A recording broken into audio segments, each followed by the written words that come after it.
Hello world, welcome to WFHR's Rapids Report, proudly brought to you by Crockett Septic for this Friday, October 10th, 2025. I have your host James here, and joined by some of our favorite people. We have the historic Point Basse with us right now. We're going to be talking about some events coming up, going on at the area coming up around the corner. But first, want to introduce our guests. We first have Joni Wolf with us. Joni, always good to see you. Good to see you too, James. Thanks for being here. And Mr. Mike Hittner with us. Mike, always good to talk. Good morning, James, and everybody in Radioland. Appreciate you being here, both of you, and all you guys put into our communities. And before we get into the Spirit Walk, which I love talking about with you, Mike, Joni, I wanted to go back and just rewind a little bit to the reenactment. No pun intended with rewinding to a reenactment. But how did that go? How did the event, how did it take place? The historic encampment was this past weekend, and it was very well attended. It is an event that portrays the 1840s and the fur trade life in that time. There were people that they were making baskets. There were showing all of their... There was a pie maker there for sure, I know that. That's right, yeah. Oh, yeah. You know what? She was making a pie with wild rice, and she was adding honey and maple syrup to it. And it's supposed to be just like pecan pie, though. I don't think Joni got a piece to try. No, I didn't. But it was well attended, and it seems like it was enjoyed by the community. I know I heard from a lot of people they enjoyed it. And there is so much to learn. These people are so knowledgeable about that era, and so it just kind of blows you away when you start listening to them and seeing how life was back then and how they had to live. And I think what's a little different about this group, James, is that they do almost kind of a first-person reenactment, where a lot of we do is like third-person. So, I mean, yeah, you know, it's a little different. To do first-person, you really got to be immersed in this stuff to be able to talk about, you know, what was going on, who was president, what treaties were signed, all this sort of thing, getting all that detail. Yeah, and it seems like this group really had that down. Yes, they do. It was very enjoyable, enjoyable. Really good to hear, especially because I know at least one of the families that I talked to that went to it were asking right away, oh, will they do this again next year and that kind of thing. So I know that people are going to be excited about hearing about that and next year and all those things. Yeah, and they've been doing, I think, probably about 8 years now, I think. So it's been a regular event. Usually the last weekend of September, the first weekend of October, usually falls about that time. Thank you for that, Joni. Appreciate it. You're welcome. There is always something going on over at this Historic Point Basse. You've all done a very good job. We've talked about this, Mike, about spreading out events and everything. It's hard for me to say what a signature event is, but boy, if you guys have a signature event, the Spirit Walk could be it. It is such a well-attended and well-loved in tradition. I don't know where the name came up from because it's back in history there, probably 15, 20 years ago, but it, it really is a name that says it all, really, because it's not a scary event where people grab you or anything like that sort of thing, but it's eerie from the sense of these characters, a lot of times doing first-person, characterization, and how they come on, tell the story of how they lived, how they died, sometimes a little gruesome, but that was the story at that time. But it's a lot of fun for our own people and also for the people that are doing it. We got people from community theater, at least 3 or 4 people from community theater and from different organizations within the city, and then also a couple of our own, 2 or 3 of our own people do it. So it's kind of a mix of everything. Kind of, I don't know want to say it, but because this came much before Whodunit, but a little bit of, the Whodunit, Sure. Spirit Walk, it's kind of amalgamation. And when you come to Spirit Walk, you'll see some of those people that were in Whodunit. So, yes. Right away, a big thank you to the volunteers and everybody that is able to put this on and work. Takes time out of their day to be a part of this one. Very similar to the other event. This Spirit Walk is an immersive experience. It's a really fun, living, walking experience of history and fright. A nice fright, a family fright. And it's we suggest for people that maybe have a little rougher time with or harder time with uneven surfaces to come early, because then it's light outside and you can see good and everything like that. And when you go from place to place, because you're going to walk probably a good quarter of a mile before you're done. In the dark. In the dark later on, for sure. And they're always led by a leader that leads you with a lantern, and then you go from place to place, and then you view all the ghosts of the past, and some that probably you didn't even know were on the way, and you will find out that they come out of almost nowhere to visit you. So yes, it's a very immersive experience. Hot apple cider from our own apple trees that were pressed at Harvest Fair, and you get some hot apple cider and get a little camaraderie. And our group that does the tickets kind of does a really good job of putting groups together. Normally about 12 to 15 maximum in any one group, because some of the buildings have capacity limits and that sort of thing. And so it's a lot of fun. And when you're down there too, if it isn't too dark, you can see the historic Wakely home and its reconstruction and how it looks now and that sort of thing. They're doing stone along the foundation and everything, so it looks really great. Yeah. There is safety in numbers, so the grouping is really nice. That's really better fun. for everybody. It's better for everybody. But no, I appreciate you mentioning the grouping things, because I was talking to my mom about this last weekend, and we couldn't place it for sure, but we're almost pretty sure this was the first event we as a family attended when we moved here in this area. And I believe we heard about it through my grandparents, and we went to it and did no idea what to expect. There was no, we couldn't look it up online back then or anything like that, because I'm old and we were here pre-internet. But we knew, okay, Spirit Walk, that's kind of my mom's thing. She gets into that stuff. This should be fun. We go down there, and it just fell in love with that area, fell in love with this area, really. And not only the history of it, but the people of it and everything. It was our first real good experience in this area, and something that we had never been a part of before. I mean, we're from the city. We're from Chicago. And they don't have anything like this over there. Like, as far as this living, breathing history and stuff. Great museums, but nothing like this. If Joni and I went to Chicago, we'd be scared too. Yeah. There's a similar to this Door Point Boss, the history sometimes is worse than the present. Yes. When it comes to things at this event and the fun of this event, one of the funnest parts of this event is, if you've been to it in years past, it's the same as it was then as far as paying for the event, Mike. Right. The price is the same. It's $5 for adults and $3 for students.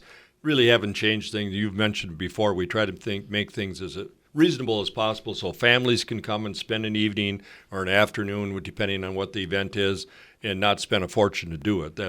Our main goal has always been to make it affordable. Yeah, it's so appreciated by the community and us around here and everything. It's noted, and we always like to make sure to note that. One of the other things I wanted to mention, as far as tickets are for this, do you need tickets? Can you just come on down? You just come on down, right? Yeah. Very cool. And it's kind of first come, first serve. They'll put you together in groups. I'd say probably don't, since the last groups go out around 8 or shortly after 8 o'clock, don't probably come down later than 7:30. Otherwise, it might be hard to get a group to go out, towards the end there. And if you are waiting for the other groups to come back, because there's a bonfire, you can sit around and keep warm. I think it's going to be 72 on Saturday. Yeah, I was going to bring that up. Of all the years you guys have done this, I don't know if I've ever had to not worry about telling people to dress warm. Yeah. I don't know if I have to mention freezing rain and everything else in between. Yeah, almost every type of weather has happened. With that being said, this event does take place in Wisconsin, so pay attention to the weather reports. Sure. You're making sure, we all know it could change any second. But. Yeah, and it's kind of interesting this year. The people I've contacted to be the different spirits and everything, 4 of them wanted to be outside. No. I don't know. We got nice buildings that have stoves in them. We have buildings that have fireplaces in them and stuff like that. But for some reason, at least 4 wanted to be outside. And some of those community theater people, Steve Martin, Mike Edgren, they want to be outside. So. Yeah, that's those guys. Yeah. The 2 men I've worked with many, many times, and that does not surprise me one bit. And a shout out to all the volunteers, all these people being a part of this one. When it comes to volunteering, Mike and Joni, are we looking for more volunteers for the event? Always. Okay. What can, if somebody is out there and they are interested in volunteering, what can we kind of tell them to be expected of volunteering? Just kind of helping out, extra set of hands around? Well, it just depends what you want to do, whether it's folding envelopes and mailing things, being secretarial, like writing down. Joni does that for the board and everything like that, and the Citizens Committee. Any of those sort of things that you would like to do, if you want to be one of the characters down, the citizens of Point Basse, that's great too. But not everybody wants to do that, and so you don't have to do that. We have a maintenance group that works every Monday and a couple days during the week if there's things to do. So we have things cataloging things.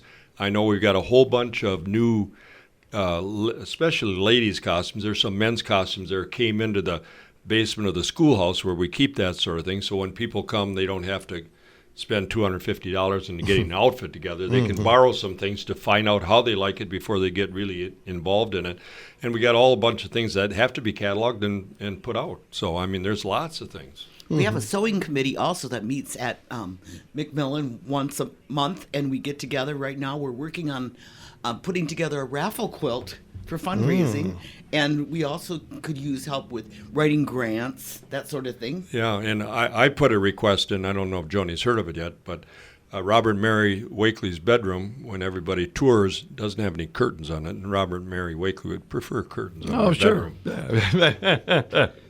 I heard that. I heard that. Yeah, okay, good. Right on. Note to self. Note to self. Noted.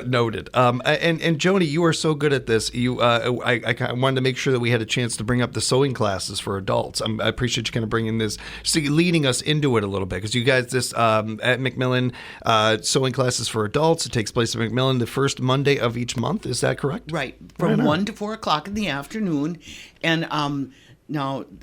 In November is open sew, so we'll just if you want to get together and sew. But in December, there will be a special class that we're partnering with the library to make Christmas mug rugs. Oh, cool. Do you know what a mug rug is? I don't, but it sounds awesome. You put your coffee mug on Sure. Some like this, but made with material. Yeah, right on. Okay, very cool. Oh, I like this. Yeah, and Kristen, she's got all the kits put together, and so be looking for that information. And then in January, our president, Tina Crummell, will be heading up a class on rug braiding. Cool. Very cool. And pretty much that's what they did in those days, James, is they braided rugs.